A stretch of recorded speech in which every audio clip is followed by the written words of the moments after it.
Folks, have you ever wanted to get mugged? I would assume the answer is no. But how about this? Have you ever wanted to get mugged by a human-sized rat? All of a sudden, millions are saying sign me up. Move over, loan sharks. We've got a lone mouse, and he's coming to break your father's kneecaps because he can't afford to pay off July's trip to Disney World. The cost of a Disney vacation is something that's been a hot topic of discussion now for honestly quite a while, and has picked up a little bit of steam on TikTok again in recent months. In 2024, a LendingTree survey revealed that nearly half of parents who went to Disney properties in the United States took on debt to make the trip happen, and the average amount of debt per family was $2,000. So there's a lot to unpack here, and we're going to be taking a look at everything on both sides of this. Both the people who are getting f***ed and all the creative ways that this rat does the f***ing. Because a lot of the discussion online seems to focus on the debt people are taking out for these trips, plus just the increased cost of the top line tickets to Disney. But I think the story is deeper than that. Because to be clear, the pricing structure for all things on offer at Walt Disney World and Disneyland California is one of the most head-spinning, mind-numbingly opaque things I've ever tried to understand. Like seriously, I spent 2 days going through all this, 800 tabs open, and I still feel like I've only scratched the surface of this late-stage capitalist nightmare. For instance, there's an entire Wikipedia page explaining virtual queue systems at Disney parks. Listen to me, if you need a Wikipedia page to explain all the ways you've managed to monetize lines, then your corporation has gone too far. And again, that's just the tip of the iceberg. Honey, come back to bed. Not now, Kin. Daddy's trying to decide between a park ticket with water park and sports option, a park hopper option, a park hopper plus option, whether we need lightning lane, singles, multi, or premier access depending on the day we visit each park, and what the demand will be in for demand rides such as Seven Dwarfs, Mine Train, Jungle Cruise, and Peter Pan's Flight. I need an Advil. But anyway, we'll circle back to all of that. Let's sit down and start by putting some faces to the statistics when it comes to people making questionable financial decisions in order to experience the magic of Disney World and Disneyland. Are you guys in any kind of debt right now? Mine's pretty minimal, I think. Credit card and a vehicle, probably about 60. And that's minimal to you? No, it's a lot. What's left on the car loan? 53. How about you? How much debt do you have? Probably $75,000. Credit cards, and then a car loan as well. What's your car loan? Student loans, yeah, like 60. My student loans, they're about $100,000. What was your degree? Business administration. Okay, first of all, I do want to acknowledge that walking around Disney, asking people how much debt they're in, is definitely chud adjacent behavior. But I guess that's what you do when you're Dave Ramsey's chief gopher. So we'll just put it aside. The point of this is that, surprise, surprise, there's a lot of people in Disney that are in debt, which is not terribly surprising because there's a lot of people in general who are in debt. Like, yeah, should you be blowing $5,000 on a vacation when you have a $60,000 car loan? Probably not, but that bad decision was made and life goes on. I think it's a weird proposition to say that you need to sit at home and eat ramen and never go on vacation until you pay off your car or are 100% debt free, especially in the case of like student loans. I mean, with 6 figures in student loans, if you want her to wait until she pays that off to meet Mickey, she's going to be in a wheelchair by the time this trip finally happens. So I'm going to say that this kind of discourse of the holier than thou savings maxers of TikTok is dumb. The better question really is Disney worth what it costs at this point? Especially if you have to take on new debt for the experience. For answers, we're going to turn to the other most insufferable financial content creator. So the passes were $2,000. For the both of us. What? Both of us. For fucking what? For the whole year. So now we can go anytime whenever we want. Okay, well, so you're getting places to live. Does it cover the place to live when you're there?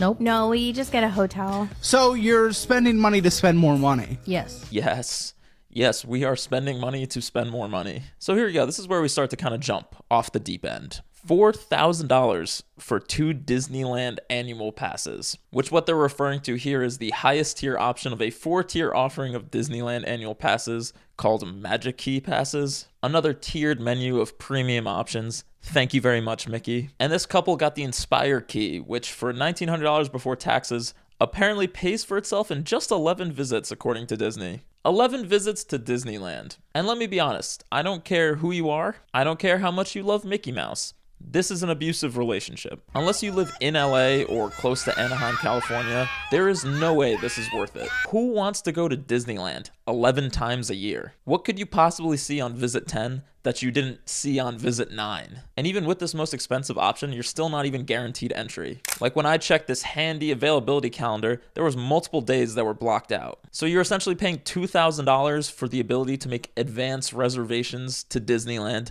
which may not even clear. And also you can only even book like 3 months in advance. What a steal. And also you get like a discount on merch and lightning lanes, which again, we'll get there in a little bit. Debt, $1.2 million. Bank account, 77 cents. The Disney trip I just booked to the Polynesian for 17 days, $24,000. Well, that's not what I would do. That's not what I would do. And I know this is TikTok and this might be at least partially a joke, but judging by some of this guy's other TikToks, it's definitely not 100% a joke. What else we got? $663 per person. I'm crying just saying that out loud. At the Pop Century Resort, and for 5 nights, it came out to $1,752.98. Spent $6,191.89. $6,000 for 5 nights at Disney World. Holy shit. $900 of that was just eating in the parks. And honestly, this is not even the craziest that's out there. What we spent in a day at Disneyland as a family of 4. Buckle up, guys, because this one hurts, I'm gonna be honest with you. And I'm not even including the price of our tickets because we have annual passes. We began the morning with breakfast at our hotel, latte for me, eggs for me and the kids, and a sandwich for dad for $36.27. The shuttle to the parks was $14. We rented a double stroller for the day for $36. Then brace yourself because we stayed off property so we could splurge on the Lightning Lane Premier Pass for 1 day. Basically, it allowed us to use the Lightning Lane for every ride in both parks 1 time, but it cost $1,047. Yeah, I know. Ouch. Our grand total of $1,237.27. They have annual passes and they still spent $1,000 on lightning lanes for the whole family for a day. Almost $1,300 was spent in a single day, not including the price of the ticket. Can it get more insane than this? That's a rhetorical question. I spent $50,000 on my last Disney trip, and here's the breakdown. And for 2 of our annual passes, the total came out to be $3,086.38.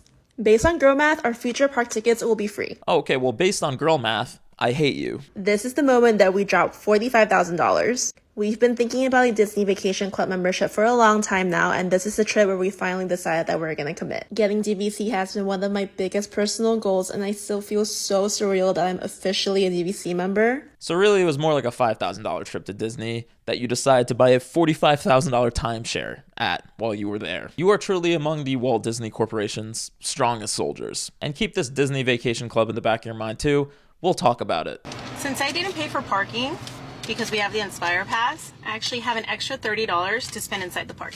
I mean, why not just forward your entire paycheck to Mickey Mouse at this point? When somebody asks me the extent of my Disney addiction and the sound is just Family Guy singing because I have $30,000 in credit card debt. Cause I have $30,000 in credit card debt. LMAO. I love not having money. And funnily enough, there's actually a TikToker who has $30,000 in credit card debt. Exactly. Like that's her whole thing. And she went to Disney too. And whenever I come to Disney, I always get the reusable mug for $23. And the reason why is because I am a Diet Coke addict. We had 3 adult meals, 1 cocktail. We did an appetizer and 2 desserts. And I'm going to slow this down so all of you nosy little buggers can get a good look at how much we spent on dinner. In total, day 1's cost added up to $288. $288 on food and a reusable cup on day 1 of her trip. And she is $30,000 in credit card debt. I don't know how to say this, ma'am, but you can't afford to be a Diet Coke addict. I know I said earlier that it's unfair to say that if you have debt, you shouldn't continue to live your life. But I meant that in terms of like low interest, longer term loans, like a mortgage or a car or student loans. If you have $30,000 in credit card debt, I don't even know how you're able to sleep at night. That is growing at like $10,000 a year, assuming the APY is like 29%. The savings maxers of TikTok do have a point in this kind of situation. What are you doing? But before we go deeper into credit card debt, there are also other forms of debt that you can use in order to afford Disney. I have to respond to this comment because it's simply not true. So many people just assume that every time they see a family taking a Disney trip, they're going into massive credit card debt. That is not the case for everybody. That's why we love Disney destinations, because you can book something like 18 months in advance and then make payments as much or as little as you want along the way as you get closer. So this lady is a travel agent on TikTok who's basically being like, how presumptuous of you to assume that people are just putting these Disney trips on a credit card, when really they're on a payment plan. A payment plan which is kind of just debt, because yes, if you buy a Disney vacation package, which means you will now need to book a not cheap Disney hotel along with the price of entry to the parks. Disney will let you book with just a $200 deposit, and you can pay the rest over time as you get closer to the actual date of your trip, which for sure is way better than putting it on a credit card. But again, if your financial situation is such that you need to pay monthly installments for 18 months to the mouse in order to be able to afford this trip, then maybe it's not the best idea. But according to TikTok, if you are able to pay off this trip, then it's actually free. Hashtag girl math, hashtag Disney math. I'm gonna shoot myself. And also, these payments for the Disney vacations are manual and self-paced, which means I can almost guarantee a large percentage of people are not going to actually make payments on time and are just gonna put the whole thing on a credit card at the end when push comes to shove anyway, rather than cancel the trip if they can't come up with the money independently. So f it, we're back to using a credit card for this trip anyway, and Disney has an option for you too. You have a Disney card. How the f and why the f do you have a Disney card? So, ironically, we were at Disney, and they were offering a promotion. We'll give you, I think it was like, at the time, like $500 if you sign up for a Disney card and you get approved. And I was like, oh, well, that seems like a good idea if we go to Disney. So I signed up, and then they approved it, and if you spend a certain amount, you'll get that money back. So then I spent it for another Disney vacation to get the rewards dollars. So you went to Disney, and the credit card offer was for $500 if you spend a certain amount on the card. So you opened the credit card and booked another Disney vacation in order to get the $500. So you haven't saved $500 so much as you are now in $3,000 in credit card debt. Why are you people making me agree with Caleb Hammer? But after watching this TikTok and many others about folks who signed up for a Disney branded credit card, I began to feel a real sense of the darkness behind the mouse. Understanding that Disney is criminally expensive is the easy part. There's millions of TikToks showing people mostly spending between $200 and $300 a day in food and a bit of merch in the parks. Clearly, people were willing to spend anything on Disney experiences, but I wanted to know why, and to what extent Disney was not just overcharging guests, but actively exploiting them. Stop looking at me like that. Okay. So, in 2022, I visited Disneyland, California. It was not my idea, to be honest, but the last time that I had visited Disney before that, I was still an amoeba, or at least I must have been, because I don't remember anything from it. So I was very, very young. But even though I hate crowds, I do love Star Wars. So here I am, standing in front of the Millennium Falcon. And look at this bottle of Coke I bought that's even shaped like a grenade. And says Coca-Cola in Star Wars language. It was pretty cool, I'm not gonna lie. And of course, there was merch for sale literally every 3 feet. In reality, I feel like Disney properties are more or less one giant merch shop with just some rides interspersed. Luckily though, I am immune to such charms.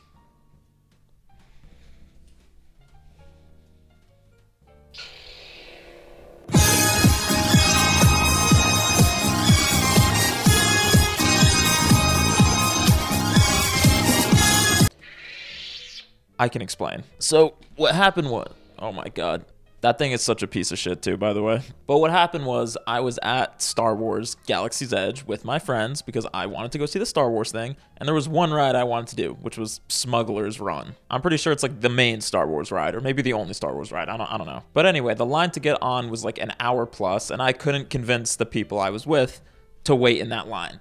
Womp womp, I know. So in order to soothe my disappointed soul, they instead came with me to Savvy's Workshop, which is where you can make a custom lightsaber. And I don't remember what I paid 2 years ago, but according to Disney, it was $250 plus tax, which it makes sense why I wouldn't remember that. I probably blacked out as I handed my credit card over. That's the one thing that's not themed in these parks, by the way. It's the fucking credit card readers. And yeah, like I said, this thing literally sucks so much. It like creaks and stuff. You're not gonna be able to hear it, but just trust me, like the parts don't really fit together.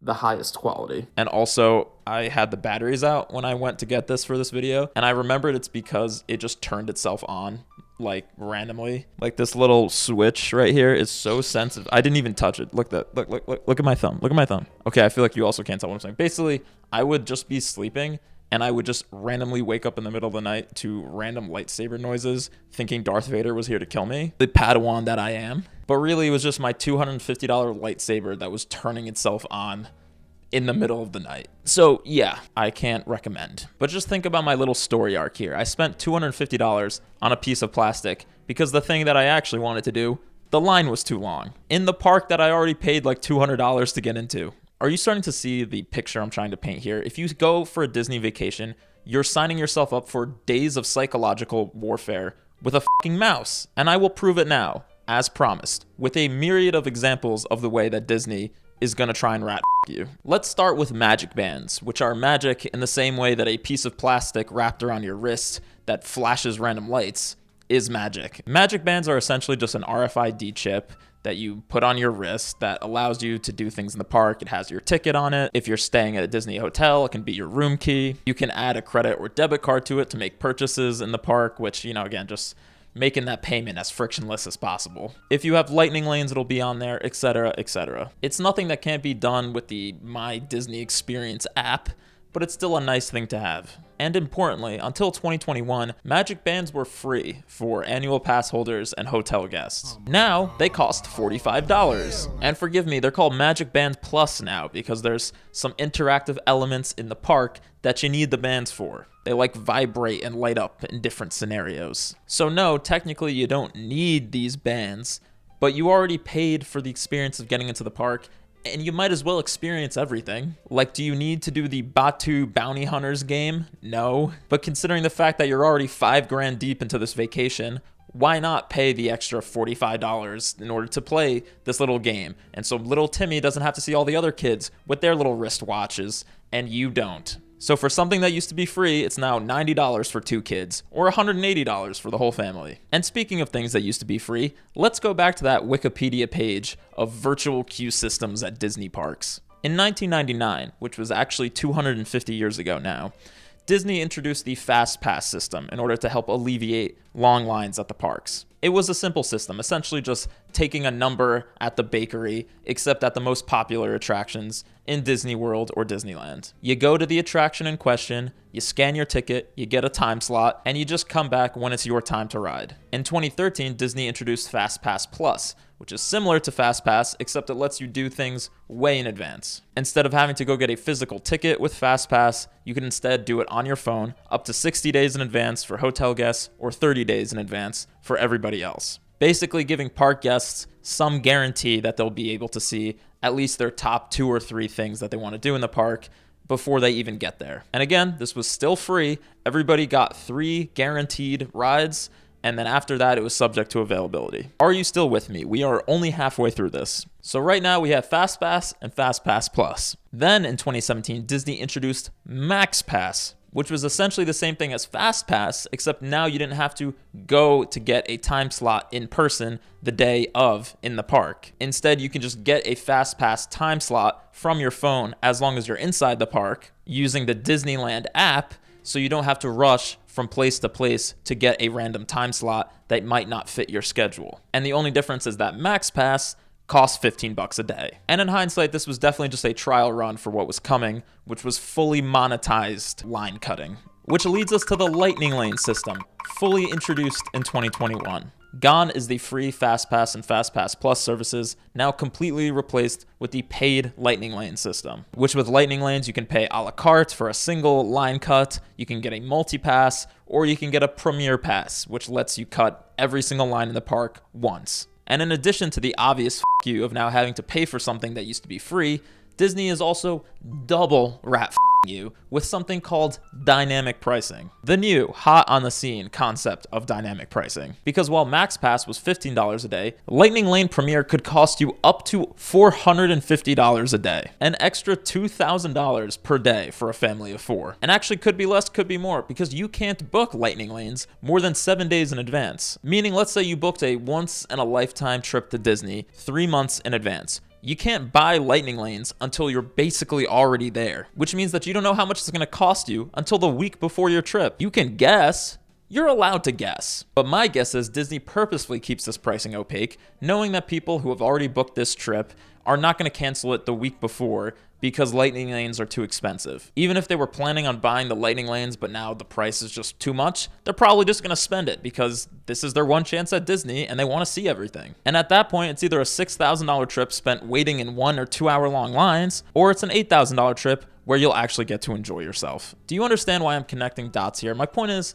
The minute you book a Disney trip, this rat has you by the fucking balls. Even a single lightning lane isn't cheap, and the idea of microtransactions in a theme park is fucking crazy. Literally having mom and dad standing in front of a 2-hour-long line, staring at their phone on the My Disney app, trying to decide if paying the $50 per person or $200 for the family of 4 to skip this line is worth it. On the one hand, it's clearly not, but on the other hand, you booked this trip. This might be the only time in your lives that you'll get to be there at Disney with your kids, and they really want to go on this ride. Your kids could be 16 and fucking annoying by the next time you have a chance to ride the Seven Dwarves Mine Train. And it is just a little messed up that Disney solved the problem of long lines and then broke it again in order to sell you the solution for $500 a day. I read this on Reddit. The best part of Lightning Lane Premiere is actually how much extra time you have to see the rest of what the park has to offer.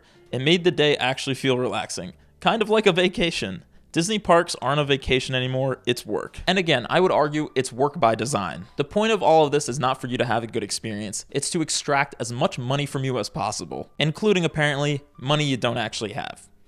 So let's go talk about the Disney credit card. All right, so we've already heard from people who opened up a Disney credit card to get $500 off their next trip, and that's not good. But what's worse is using these credit cards the way they were intended. Let's tune back in to Dave Ramsey's Gopher. Tell me, did you guys pay cash for the trip? For half of it.